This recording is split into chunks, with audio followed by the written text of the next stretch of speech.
Blouse cutting stitching करताना शिल्लक असलेल्या तुकड्यांचा आपण फेकून न देता त्याचा कसा वापर करायचा आहे ते मी इथे सांगणार आहे।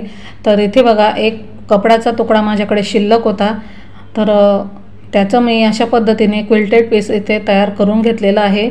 अस्तर देखील मी सेम वापरलेला आहे आणि मध्ये मी कपडे वगैरे आपण विकत आणतो तर तिथे जे फोम निघतं तर ते फोम मी यूज केलेलं आहे आणि त्यानंतर छान असं हे तयार करून घेतलेलं आहे। आता बघा आपल्याला काय करायचं आहे, याचं मेजरमेंट तुम्हाला मी आधी सांगते, तुम्ही कोणत्याही मापाचं हे घेऊ शकता। तुकडा आता जेवढा शिल्लक आहे तुमच्याकडे त्या पद्धतीने। तर इथे बघा 12 बाय 16चं हे क्विल्टेड पीस आहे। आता अशा पद्धतीने याला आपल्याला काय करायचं आहे, तर अशा पद्धतीने हे मी फोल्ड केलेलं होतं आणि इथे जी मी झिप वापरलेली आहे ती देखील मी इथे जुनी वापरलेली आहे। म्हणजे आजचा व्हिडिओ तुमच्यासाठी बेस्ट आउट ऑफ वेस्ट हा आहे, म्हणजे फेकलेल्या किंवा आपण फेकून देणार असलेल्या वस्तूंपासून मी आजचा व्हिडिओ बनवलेला आहे। तर इथे बघा अशा पद्धतीने झिप आपल्याला इथे लावून घ्यायची आहे। तर एका बाजूला मी आधी तुम्हाला लावून दाखवते, त्यानंतर दुसऱ्या बाजूला देखील लावणार आहे। तर अशा पद्धतीने तुम्ही यापुढे, आता मला खात्री आहे हा व्हिडिओ बघितल्यानंतर अशा पद्धतीचे जे तुकडे शिल्लक असतात कापडाचे तर ते किंवा अशा पद्धतीचे जुने बॅग वगैरे असतात त्याचे झिप वगैरे असतात तर ते देखील तुम्ही फेकून देणार नाहीत, त्याचा असा चांगला उपयोग तुम्ही करणार आहात।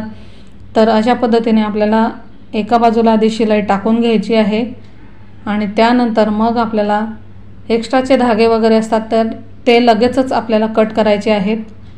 आता बघा अशा पद्धतीने हा कापड आहे, तर आपल्याला अशा पद्धतीने फोल्ड करायचा आहे आणि एक दाबटीप आपल्याला त्यावर देऊन घ्यायची आहे। इथे झिप असल्यामुळे तुम्हाला अगदी हळूवारपणे इथे शिलाई टाकायची आहे। जुन्या वस्तू आपण बऱ्याचदा फेकून देत असतो, पण त्याचा देखील उपयोग होऊ शकतो। तर छान असा उपयोग मी तुम्हाला करून दाखवलेला आहे। आता इथे शिलाई इथे मी टाकून घेणार आहे। अगदी सावकाश पद्धतीने मी तुम्हाला दाखवलेलं आहे। यापुढे तुम्ही अशा पद्धतीचे तुकडे फेकून न देता असा उपयोग करू शकतात। बऱ्याचदा असतं छोटे मोठे तुकडे शिल्लक असतात किंवा मग ब्लाऊज पीस वगैरे तुमच्याकडे असतात शिल्लक, एखाद्या साडीमध्ये रनिंग ब्लाऊज असलं तर ते आपण असंच पडून देतो, तर त्याचा देखील उपयोग कसा करायचा आहे ते देखील मी पुढच्या व्हिडिओमध्ये सांगणार आहे। याआधी माझ्या चॅनलवर स्टिचिंगचे म्हणजे ब्लाऊज स्टिचिंग ब्लाऊज डिझाईनचे व्हिडिओ आहेत, तर ते तुम्ही नक्की बघा। आता एका बाजूने झिप लावून झालेली आहे, दुसऱ्या बाजूने बघा अशा पद्धतीने आपल्याला ती ठेवायची आहे आणि सेम याच पद्धतीने आपल्याला ती जोडून घ्यायची आहे। हे बघा अशा पद्धतीने शिलाई टाकायची आहे। आधी मी तुम्हाला एक सरळ शिलाई टाकून दाखवते आणि दाबटीप देताना बघा आपल्याला ही झिप आहे म्हणजे चैन आहे तर त्याचे दोन्ही भाग वेगवेगळे करायचे आहेत, म्हणजे दाबटीप आपल्याला छान पद्धतीने टाकता येईल। तर इथे आधी एक सरळ शिलाई आपल्याला टाकायची आहे। बऱ्याचदा आपल्याला बाहेरून आपण अशा पद्धतीने वस्तू आणत असतो, त्यापेक्षा अशा शिल्लक असलेल्या कपड्यापासून आपण ह्या वस्तू बनवू शकतो। आता ही झिप आहे तर ती आपल्याला अशा पद्धतीने वेगळी करून घ्यायची आहे। हे बघा नंतर आपण त्यामध्ये रनर टाकून घेणार आहोत। तरी बघा अशा पद्धतीने आपल्याला ती वेगळी केल्यानंतर दाबटीप देऊन घ्यायची आहे, म्हणजे या बाजूला ज्या पद्धतीने आपण दाबटीप दिलेली आहे तर सेम त्याच पद्धतीने आपल्याला द्यायची आहे। तर ही जुनी झिप असल्यामुळे त्यावर धागे वगैरे आहेत, त्यामुळे अशा पद्धतीने कट करून मी ती काढून घेतलेली आहे रनर। तर आता मी इथे रनर तुम्हाला नंतर मी टाकून दाखवणार आहे, एक स्पेशल व्हिडिओ त्याच्यासाठी मी तुमच्यासाठी आणणार आहे। तर हे बघा आता दाबटीप देऊन घ्यायची आहे, अगदी पटकन असं तयार होतं हे। एक छान असं पाऊच मी तुम्हाला बनवून दाखवणार आहे, ऑर्गनायझर तुम्ही म्हणू शकता, छोट्या छोट्या वस्तू त्यात ठेवू शकतात। तर इथे बघा आता रनर टाकून घ्यायचं आहे। इथे आवडत असेल तर तुम्ही 2 रनर टाकू शकतात, पण हे एवढं मोठं नाही त्यामुळे त्यामध्ये एक रनर पुरेसा आहे, तर ते मी टाकून घेणार आहे। आधी बऱ्याचदा घाईघाईत बघा अशा पद्धतीने उलट बाजूने आपण रनर टाकत असतो, तर मी देखील तसंच केलं होतं, पण दुसऱ्या बाजूने ते टाकायचं आहे। घाईघाईमध्ये असं बऱ्याचदा होतं। आता दुसऱ्या बाजूने मी ते टाकून घेणार आहे रनर।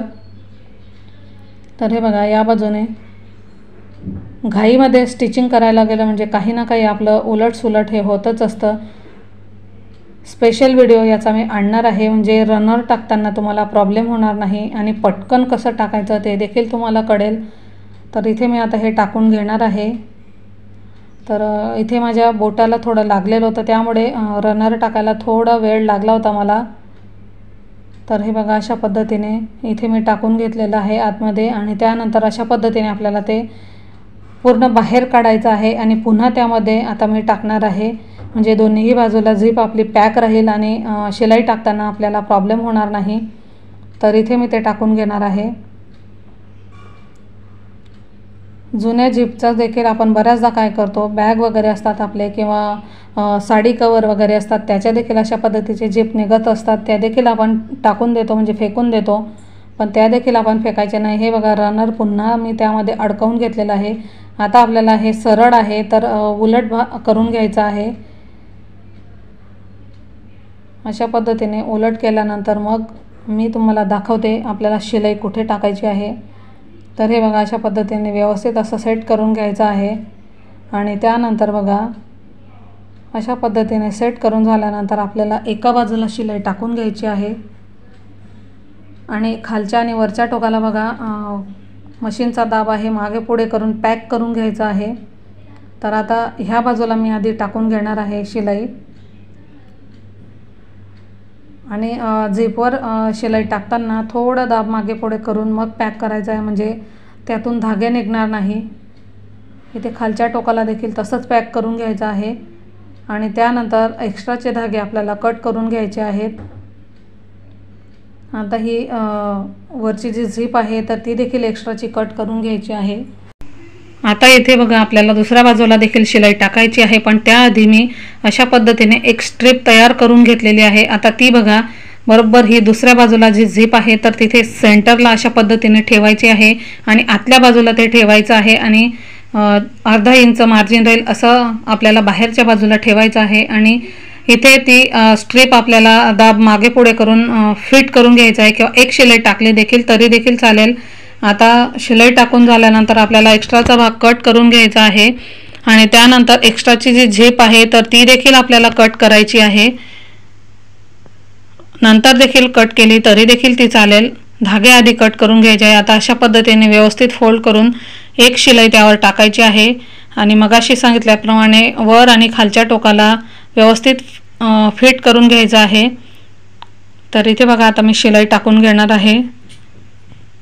शिलाई टाकून झाल्यानंतर तुम्ही दोन्हीही बाजूला जे आपले धागे निघायला नको म्हणून तुम्ही पायपिंग लावू शकतात, पण हा कापड आहे तर त्याचे धागे निघणार नाही म्हणून मी इथे पायपिंग लावलेली नाही।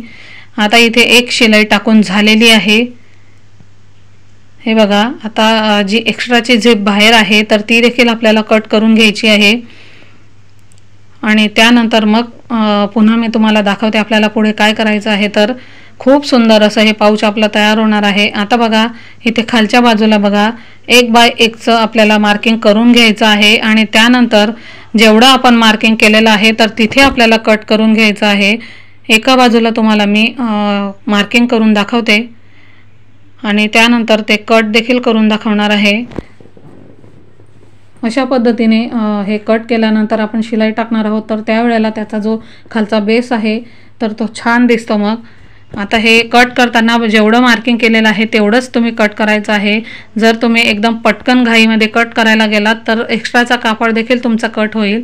सेम हाच तुकडा इथे ठेवून इकडे देखील आपल्याला तसंच कट करून घ्यायचं आहे आणि तुकडा ठेवून कट करता येत नसेल तर अशा पद्धतीने मार्किंग करायचं आहे आणि ते देखील आपल्याला कट करून घ्यायचं आहे। दोन्हीही बाजूला मी कट केलेलं आहे। आता बघा अशा पद्धतीने हे आपल्याला धरायचं आहे, मी ज्या पद्धतीने दाखवते त्या पद्धतीने हे बघा आणि त्यानंतर बघा इथे आपल्याला शिलाई टाकून घ्यायची आहे, अगदी म्हणजे एकावर एक व्यवस्थित ठेवायचे दोन्ही पार्ट एकमेकांवर आणि त्यानंतर शिलाई टाकायची आहे आणि हात जसा मी इकडे या बाजूला ठेवला आहे त्याच पद्धतीने ठेवायचा आहे। इथे देखील आपल्याला दोन्ही टोकांवर मागे पुढे दाब करून फिट करायचं आहे, जेणेकरून आपली शिलाई उसवणार नाही। तर दोन्हीही बाजूला सेम पद्धतीने मी इथे शिलाई टाकून घेणार आहे आणि अशा पद्धतीने धागे लगेच कट करत राहिले तुम्ही तर नंतर तुम्हाला वेळही लागणार नाही आणि फिनिशिंग पण छान येते। आता या बाजूला देखील आपल्याला तशीच शिलाई टाकून घ्यायची आहे, तर इथे मी तीच टाकणार आहे यापुढे तुम्ही देखील अशा पद्धतीचे कपडे किंवा झिप वगैरे असेल तर ते टाकून न देता अशा पद्धतीचे छोटे छोटे ऑर्गनायझर तुम्ही बनवले तर तुमच्या बऱ्याचशा ज्या गोष्टी असतात तर त्या तुम्ही यामध्ये ठेवू शकतात। तर आता इथे देखील मी शिलाई टाकून घेणार आहे। तर इथे बघा अशा पद्धतीने इथे मी शिलाई टाकून घेतलेली आहे आणि त्यानंतर मी तुम्हाला सरळ करून दाखवते। किती सुंदर असं आपलं छोटंसं हे पाऊच किंवा ऑर्गनायझर तुम्ही म्हणू शकता तयार झालेलं आहे। तर मुलांना देखील तुम्ही अशा पद्धतीचे पाऊच शिवून देऊ शकतात, म्हणजे त्यांना पेन्सिल किंवा कलर्सचे ब्रश वगैरे असतात तर ते ठेवू शकतात। आता बघा ही अशा पद्धतीने झिप आपल्याला पूर्ण ओपन करून घ्यायची आहे आणि त्यानंतर सरळ करून घ्यायचं आहे हे। तर एखाद्या वेळेला म्हणजे माणसं देखील समजा कुठे ट्रिपला वगैरे गेले तर त्यांचं छोटं मोठं शेविंगचं वगैरे सामान आहे ते देखील यामध्ये ते ठेवू शकतात। अशा पद्धतीने सरळ करून घ्यायचं आहे आणि कोपऱ्यांवर देखील व्यवस्थित करायचं आहे। तुम्ही बघू शकतात किती मोठा स्पेस यामध्ये आहे, बरंचसं सामान यामध्ये मावू शकतं। तर आता अशा पद्धतीने झिप बंद करून बघा किती सुंदर आहे आपलं पाऊच। नक्की एकदा अशा पद्धतीने बनवून बघा। अजून कोणकोणत्या पद्धतीचे तुम्हाला पाऊच वगैरे बघायचे असतील स्टिचिंग व्हिडिओ तर नक्की कमेंटमध्ये कळवा। तर चला मग पुन्हा भेटू अशाच एका नवीन व्हिडिओसह।